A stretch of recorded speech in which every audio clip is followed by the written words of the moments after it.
Salt Lake Community College and Summer Bear Life Balance Education are pleased to present the Mockingjay Players in Part 1 of John W. Campbell's Who Goes There?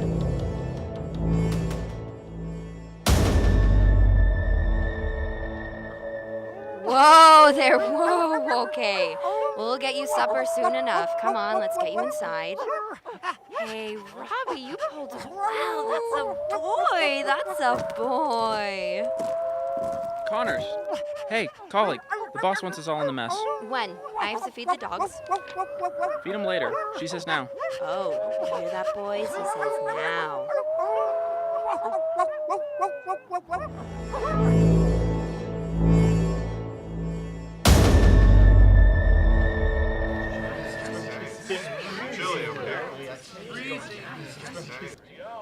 All right, settle down. Excuse me. Okay, 36 of you. We were just waiting for the last one. Sorry, Commander, just trying to settle the dogs. Can't blame them. I think we all feel unsettled. Yeah, ever since that thing arrived. That's what we have to talk about. Let's not get hysterical about this. We found a man from Mars and we're not supposed to get hysterical? This is not that simple. Let's remember, we're an Antarctic survey. We're scientists. So what now, Chief? Yeah, do we actually get a chance to look at that thing? What's the story? I'll leave that one to McGreedy. She knows more about this thing than any of the rest of us. Mac? Thank you, Commander. I think you all know about the background. Magnetic anomaly appearing around 50 miles of the pole. The secondary magnetic expedition went out to investigate. Its speculation was a meteor of some kind, probably landed 1.25 million years ago. We decided to take a look, keeping it pretty much under wraps. And I don't have to remind any of you, we are all government employees and subject to the Homeland Security, and this is marked top secret. Wouldn't have anything to do with the fact that the Antarctic is an open continent that we are meant to share and share alike.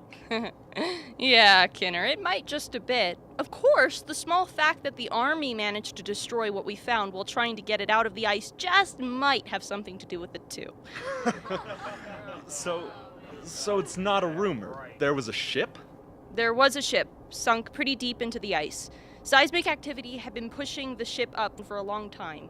The ice it was buried in, it's over 100,000 years old. But you couldn't analyze it. I mean, didn't anyone there figure that? What did you use? Thermite. The Navy uses it to free icebound ships. The Army uses it to destroy them. Washington wanted to move fast before anyone else got in on the act. No, they never will. Right, Commander? Yes, I'm afraid so. Okay, now, Mac, run this by me again. Thousands of years ago, this rocket ship crashes, right? And a very old spacecraft was lost. But we got the driver. Yeah, but we don't know how we want him. Where did you find it, Mac? 200 yards or so from the craft. Look, I'm just guessing, so it crashes and this guy, whoever he is, gets thrown out or walks out. Maybe he was injured or maybe confused. So it froze. Solid. Frozen solid. No, I just can't conceive of that. I just can't believe this voodoo bullshit. You believe this voodoo bullshit, Blair? We're scientists. We can conceive anything. It's our job to dream dock and make those dreams concrete. I'll settle for thick ice. Well, that's the question, isn't it? What? Well, Blair wants to examine it, thaw it out, take samples. Are you out of your tinny mind, Blair? And you're the cook, Kinner, not a scientist. The rest of us are. Look, we have an isolation lab and we have remote tools. Anything we might need. Anyways, it's just dead meat. Even you should be able to work that out. Hold on. How do we know it's not in some kind of suspended animation? Because it isn't possible. The beast itself is dead. Look, there are microscopic forms out here that freeze in the winter and animate in the spring. Yes, mosses and amoeba.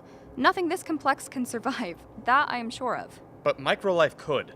We may release germs that man, never having met it before, will be utterly defenseless against. You're a doctor. You know that non-terrestrial microorganisms can't cross over. Man cannot infect or be infected by germs that live in such comparatively close relatives as the snakes. And they are, I assure you, much nearer to us than that. Maybe it has an alien body chemistry, and maybe its bugs do have a different body chemistry. Sarah, you say it can't hurt us. How are you so sure of that? of the million varieties of microscopic life it may have, none of them are dangerous? How about diseases like rabies? Rabies attacks any warm-blooded creature, whatever its body chemistry may be. Or parrot fever? Do you have a body like a parrot, Sarah? Oh, and don't forget the West Nile or Zika viruses, cat scratch disease, or E. coli. Should I go on about bugs that aren't choosy about body chemistry? There is no shared genetic inheritance, so no danger. For once, the phrase not of this earth is positive. Different chemistry be damned. That thing may be dead, or it may not be. But I don't like it. Damn it, Sarah. Let them see the foul thing and decide for themselves whether they want that thing thawed out in this camp. Thawed out, by the way. That's gotta be thawed out in one of those shacks tonight, if it is thawed out. Somebody, who's the watchman tonight? Connors is on watch tonight. Well then, Sam, you get to sit up with that million-year-old mummy of hers. It may have a different chemistry. I don't know what else it has, but I know it has something I don't want. If you can judge by the look on its face. It isn't human. You can't judge it by human standards. They haven't seen those 3 red eyes and the blue hair like crawling worms. Damn, it's crawling there in the ice right now. Nothing Earth ever spawned had the unutterable, devastating wrath that thing let loose in its face when it looked around this frozen desolation a million years ago. Not mad, Sarah. That thing was mad clear through, searing, blistering mad. It was annoyed when it froze. Annoyed, in fact, is just about as close an approximation of the way it felt as crazy, mad, insane hatred. I've had bad dreams ever since I looked at those 3 red eyes. Nightmares. Dreaming that thing thawed out and coming to life. That it wasn't dead or even wholly unconscious all those millions of years ago, but just slowed. Waiting. You'll dream too, while that damn thing that the Earth wouldn't own is dripping in the Cosmos house tonight. Oh, and Sam, won't you have fun sitting up all night in the quiet, wind whining above and that thing dripping? Norris, we're not stuck in an old horror movie here. We are stuck in the modern world, and you are a scientist. I know. That's not science. But this is. It's psychology. You'll have nightmares for years to come. Every night since I looked at that thing, I've had 'em. That's why I hate it sure as I do, and I don't want it around. Put it back where it came from and let it freeze for another million years. I had some swell nightmares that it wasn't made like we are, which is obvious, but of a different kind of flesh that can really control. That it can change its shape and look like a man and wait to kill and eat. That's not a logical argument. I know it isn't. The thing is not of Earth logic anyway. So far, the only thing that you've said this thing gave off was that it was catching dreams. I'll go so far as to admit that I had some too. So it's dream infectious. No doubt an exceedingly dangerous malady. However, as your other things go, you have badly mistaken idea about viruses. In the first place, nobody has shown that the enzyme molecule theory, and that alone explains them. And in second place, when you catch tobacco mosaic or wheat rust, let me know. A wheat plant is a lot nearer your body chemistry than this otherworld creature is. And your rabies is limited, strictly limited. You can't get it from, nor give it to, a wheat plant or a fish, which is a collateral descendant of a common ancestor of yours, which this Norris is not. Well, thaw that damn thing in a tub of formaldehyde if you must thought. There would be no sense in it. The only way to do this, and that is the best possible way, it must be thawed slowly, carefully, and not in formaldehyde. I think Blair is right, ladies and gentlemen. What do you think? Well, it sounds right to us. I think only perhaps she ought to stand watch over it while it's thawing. Swell idea, in fact, if she sits up with her jolly little corpse. I should think any ghost it may have had would have starved to death if it hung around here that long, Connors. And you look capable of taking care of it. Wonder Woman, Connors, ought to be able to take out any opposing players still. I'm not worrying about ghosts. Let's see that thing.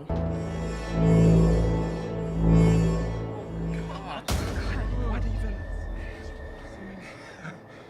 That's some ice cream. I mean, can you make it out? Makes me feel like I'm falling into a nest of spiders. That's just your natural protective reaction. You don't know what it is, so you fear it and you want to destroy it. I'd go for that. Why don't we leave it as it is till we get back to civilization? I'm sure I can see 3 eyes in there, and they're looking out at me. Kenner, why don't you go make supper? Maybe it's hungry, Kinner. You could cook up one of your casseroles. But come to think of it, it looks like one of your casseroles. I know you don't like the thing, Sam, but it does have to be thought out right. I'll admit we could do a better and more complete job at home. But how are we going to get this thing across the line? We have to take this through one temperate zone, the equatorial zone, and halfway through the other temperate zone before we get it to Washington. You don't want to sit with it one night, but you suggest then that I hang its corpse in the freezer with the beef? Hey, you listen, lady. You put that thing in the box with the meat, and by all the gods there ever were, I'll put you in it to keep it company. You birds have brought everything movable in this camp in onto my messes table here already, and I had to stand for that, but you go putting things like that in my meat box or even in my meat cache here, and you cook your own damn grub. But Kinner, this is the only table in the big magnet that's big enough to work on. Everybody's explained that. Yeah, and everybody's brought everything in here. Connors brings her dogs every time there's a fight and sews them up on that table. Rawson brings in his sledges. Hell, the only thing you haven't had on the table is the Boeing, and you'd had that in here if you could have figured out a way to get it through the tunnels. It does get crowded, Kenner, but I'm afraid we all have to find a way at times. Not much privacy in an Antarctic camp. Privacy. What the hell's that? Why can't you hang the thing up over the power plant boiler? That's warm enough. It'll thaw out a chicken, even a whole side of a beef, in a few hours. I know, but this is too important to take any chances. There never was a find like this. There never can be again. It's the only chance men will ever have, and it has to be done exactly right. Look, you know how the fish we caught down near the Ross Sea would freeze almost as soon as we got them on deck and come to life again? Hey, you mean to tell me that damned thing will come to life? You get the axe. Let me at it. That's going to be in so many pieces. No, you fool. No, just low forms of life. For Pete's sake, let me finish. You can't thaw higher forms of life and have them come too. How do you know? Wait a minute, Connors. I want to get this straight. I agree that there is going to be no thawing of this thing if there is the remotest chance of its revival. I quite agree it is much too unpleasant to have alive, but I had no idea there was even the remotest possibility. Wait a moment. Now hold it. A fish can come to after freezing because it's so low a form of life that the individual cell of its body can revive, and that alone is enough to reestablish life.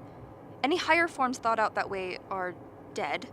Though the individual cells revive, they die because there must be an organization of cooperative efforts to live. That cooperation cannot be re-established. It can't. I repeat, cannot, under any circumstances, become active life in higher animals. The higher animals are too complex, too delicate. This is an intelligent creature as high in its evolution as we are in ours, perhaps higher. It is as dead as a frozen man would be. Blair's being technical. That thing is dead as the mammoths they find frozen in the ice in Siberia. Potential life is like atomic energy there, but nobody can get it out. In rare cases, it will release itself, but those cases are as rare as radium in chemical analogy. We have all sorts of proof that as a general rule, things don't reanimate after being frozen, and no proof that higher life can survive under any circumstances. What's the point, Blair? The point is that the individual cells might show the characteristics that they had in life if it is properly thawed. A man's muscle cells live many hours after he has died. Just because they live and a few things like hair and fingernail cells still live, you wouldn't accuse a corpse of being a zombie or something. Now, if I thaw this right, I may have a chance to determine what sort of world it's native to. We don't and can't know by any other means whether it came from Earth or from beyond the stars. Moreover, just because it looks unlike men, you don't have to accuse it of being evil or vicious or something. Maybe that expression on its face is its equivalent to a resignation of fate. White is the color of mourning to the Chinese. If men can have different costumes, why can't a so different race have a different understanding of facial expressions? Peaceful resignation? If that is the best it could do in the way of resignation, I should exceedingly dislike seeing it when it was looking mad. That face was never designed to express peace. It just didn't have any philosophical thought, like peace in its makeup. I know it's your pet, but be sane about it. The thing grew up on evil, spent its adolescence slowly roasting alive, the local equivalent of kittens, and assumed itself through maturity on new and ingenious torture. You haven't the slightest right to say that. How do you know the first thing about the meaning of a facial expression inherently inhuman? It may well have no human equivalent, whatever. That is just a different development of nature. Another example of nature's wonderful adaptability. Growing on another, perhaps harsher world, it has a different form and features. But it is just as much a legitimate child of nature as you are. You are displaying the childish human weakness of hating the different. On its own world, it would probably class you as a fish belly, white monstrosity with an insufficient number of eyes and a fungoid body pale and bloated with gas. Just because its nature is different, you haven't any right to say it's necessarily evil. It may be that things from other worlds don't have to be evil just because they're different, but that thing was. Child of nature, eh? Well, it was a hell of an evil nature. Oh, will you mugs cut crabbing at each other and get the damn thing off my table? And put a canvas over it. It looks indecent. Kinner's gone modest. All right, big boy. And what were you complaining about a minute ago? We can set that thing in a chair next to you tonight if you want. I'm not afraid of its face. I don't like keeping awake over its corpse particularly, but I'm going to do it. Uh-huh.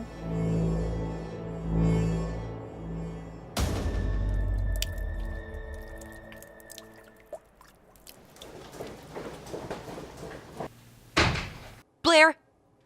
Blair, wake up! It's gone. Get up and get a move on it, Blair. Your damned animal has escaped. Thank you for listening to part 1 of John W. Campbell's Who Goes There? Something to think about. Apollo 14 astronaut Captain Edgar Mitchell said, "We all know that UFOs are real. All we need to ask is, where do they come from and what do they want?" Be sure to listen to the Mockingjay Players in part 2 of Who Goes There?